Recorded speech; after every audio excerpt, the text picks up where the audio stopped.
Reading about Japanese history, you have probably come across the term Bakufu before, or perhaps you have come across the term shogunate, which refers to the same thing. It is the term Bakufu I'll be covering in this video.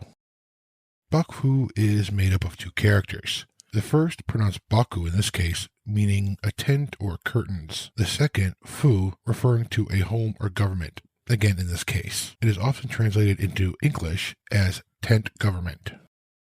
The word's origins date back to the Warring States period of Chinese history, roughly 475 to 221 BCE.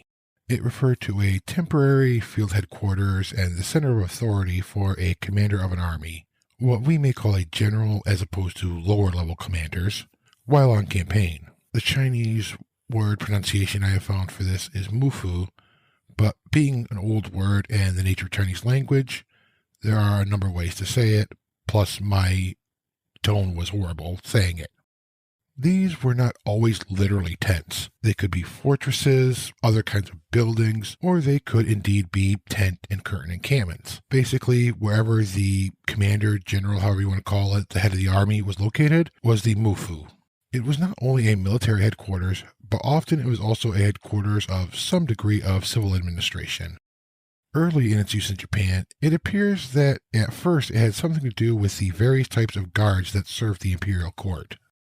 In time, it came to be used for the temporary headquarters of a commander while in the field, following the early Chinese example. With the rise of Minamoto no Yoritomo in the late 12th century, the terms Seitai Shogun and Bakufu would begin to undergo a change. Rather than being temporary for the duration of a campaign, the Bakufu began developing into an independent warrior government that was at least nominally subordinate to the imperial court.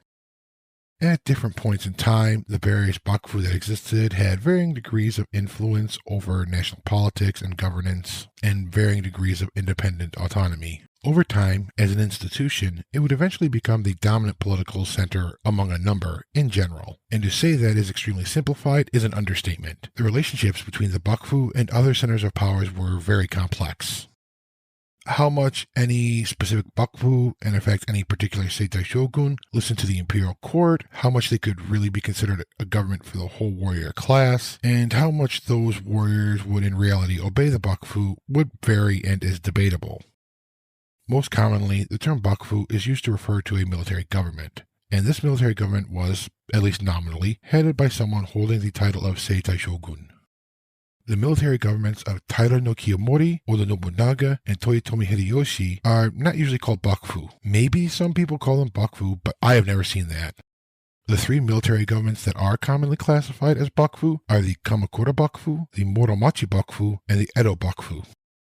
The Muromachi and Edo Bakufu are sometimes called Ashikaga and Tokugawa Bakufu respectively.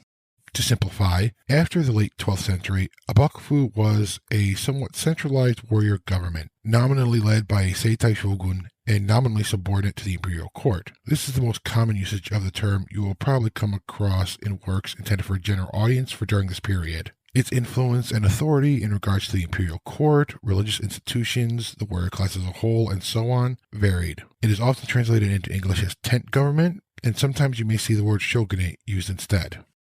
Thank you for watching, and an extra thank you to my Patreon member Coulter Nebel. Any videos by other contributors will be in the playlist, so please go and check them out. I hope this video has helped you learn more about pre-modern Japan. Until next time, otsukare-sama deshita.